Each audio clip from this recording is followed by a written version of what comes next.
Form up on me! Bralis attempted to rally his swordsmen. They formed a shaky arrowhead, then moved towards the metal devils again. The swordsman right next to him evaporated with a bright flash. Their magic was too powerful. Beams of magic shot by him at all sides. One missed him by the breadth of a hair, and Bralis stopped for a moment. It wasn't the first time that day he'd come close to death. Another went by in front of him. All of the survivors had made it past close calls. By the time his ragtag band reached the metal devils, there were only 5 swordsmen left. The battlefield was pitiful. The metal devils outnumbered them by at least 10 to 1. He swung his sword down on the first devil he could. It almost moved out of the way, but he felt the resistance as the devil's arm came off. Why do these creatures not bleed? Truly it is the end times with demons such as these plaguing the world. He brought up his blade again to parry a blade that had sprung immediately out of the devil's other hand. Out of the corner of his eye, he saw another of his swordsmen die, getting cut down by a devil. He ducked a swing and chopped the head off the devil that he was fighting. At least he died when their heads came off like normal creatures. Another group of warriors joined his. There were now 30 of them. As he swung and parried, he remembered a folk tale of his people. 30 against thousands, and the mighty 30 had won. But that was only a legend. His 30 couldn't win.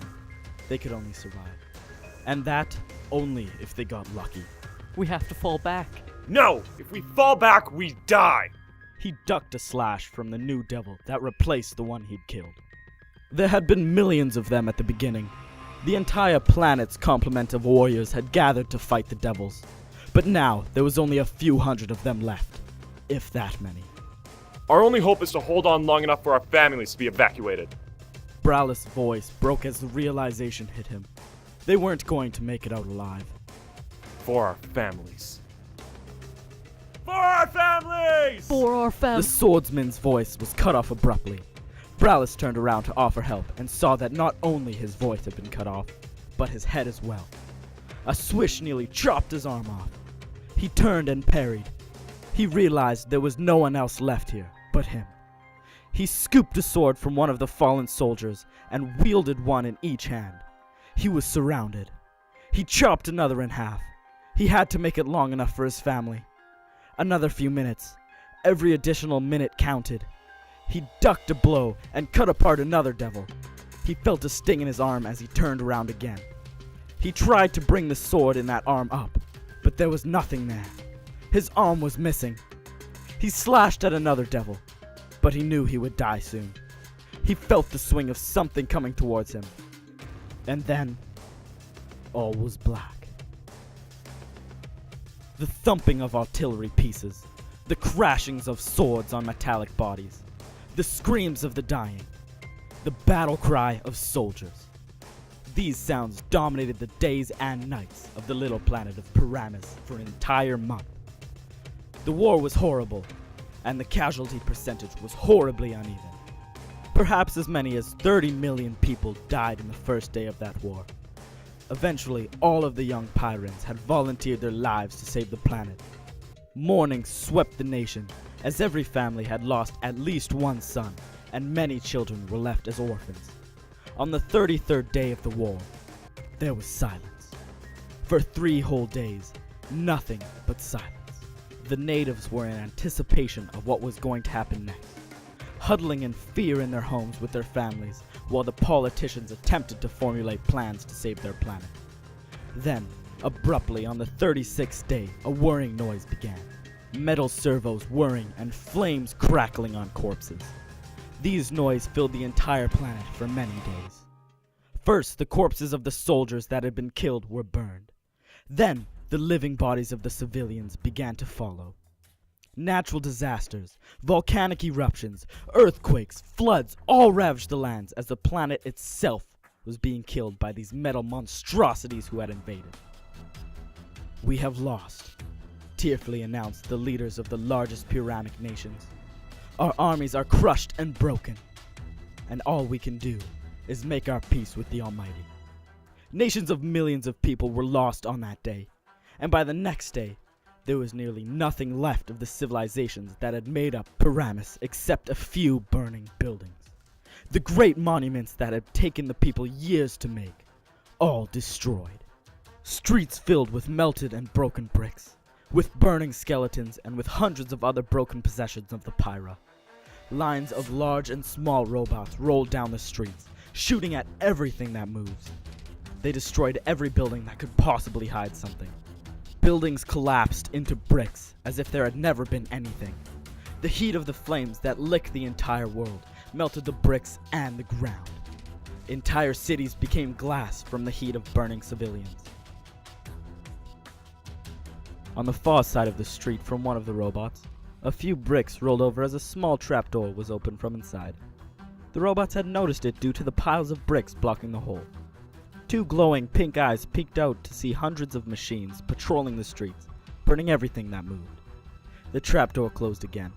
The fear-filled eyes turned inwards. They are still out there, Father. Oh, Papa. What are we going to do?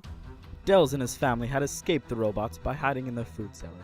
They had thought at the beginning that if they could hide for long enough, the government would have come up with a plan and win. They had always survived before. Why would this time be any different? But as time passed, and their hope got lower and lower, they began to realize that no rescuers were coming. They turned to God to an extent they had never done before. But eventually, despair completely replaced hope. Their food stores had completely run out. But Sencis, the father of the family, was hiding this fact from them to keep despair from setting in too deeply. He loved his family too much to withstand their sadness. Sencis's eyes turned downwards towards his daughter Mazulis. Then he looked away. He couldn't bear the sight of fear in his child's eyes. What were they going to do? They needed food. They needed a sanctuary from these metal devils. And most of all, they needed hope. Sencis had been through a war before. Not on this scale, of course. But it had been horrible. Only 9 at the time, he had huddled with his parents in their cellar. That was why he had been so insistent that his house had a cellar as well, despite the recent trend away from those and towards the new icebox things. He knew that despair was the real threat to their survival. He had seen his older brother do the unthinkable. They had been able to fight back before. They couldn't fight this time. There were only 5 of them, and none of them were soldiers. Besides that, the soldiers had already tried to fight and been beaten. His eyes looked around the small dark room. His eyes perfectly evolved to see in the dark. His portly and matronly wife of 20 years, Boutin, was holding his youngest daughter, Jeannette, in her arms, so close it was as if they were one person. Boutin's eyes were not filled with either despair or hope, but the dangerous mixture of both that he remembered from the eyes of his mother all those years ago. She looked incredibly determined to protect her children. Jeannette, his little baby girl, was not even 1 year old, and before she could grasp what the world was, she was seeing it destroyed. Hers was the greatest tragedy of the family. His poor darling, unable to live long enough to make something of herself, to even comprehend what she was. His 7-year-old daughter, Mazulis, was sitting next to her, clutching her doll in the same way, as if by acting like her mother, she could become brave. Her face was stained with tears, but her eyes were still filled with hope. In her eyes, her papa was undefeatable, and he wished his daughter's hope was true. And finally, Sencis's eyes fell upon his son Dells, standing by the entrance to the hole that was keeping them all alive. 14 years old, and almost a man, he seemed to be trying to hold his tears. He was so brave. His dear son deserved better than this. So much better than this. His eyes roamed around the room, though he knew it was fruitless. He was searching for the missing face. His oldest son, Bralis. My family is together. At least that is something. Sencis tried to think of the positives. That was more than a lot of people had now. He closed his eyes to shut in the tears as he thought about his lost world. Nothing was going to be the same. He tried to comfort his family. There was no need for them to be sad in their final hours. There was no way to stretch it so there was hope. He didn't know if there were any survivors other than them. For all Sencis knew, he could be the only father left in the entire world. Such a ridiculous thought at any other time had become strikingly possible. It was horrible.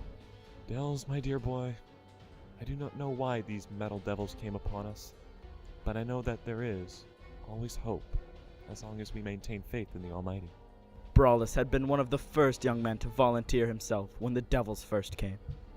Only 18 years old, but fiery with pride at his nation, he had thought himself invincible. He had been the perfect older brother to Dels and Mazulis. Sencis thought that he would have been the perfect older brother for Jeanette as well. Sencis's eyes filled with tears as the thought of his lost boy became unavoidable. His pride and joy, Bralis, had been unwavering and strong, unconquerable as the nation he believed in so strongly, but ultimately just as destined for death. Father, without Bralis, I can be brave. But without the army, what can we do? I do not know, Dels. There's not much we can do, but we can pray. Let us kneel now and pray to the Almighty that somehow, someone will come to save us. This has been episode 3 of the Clash series. If you enjoyed this story, hit the like and subscribe buttons. If you have suggestions, tell us in the comments. It really helps. More episodes will be released, so subscribe for more.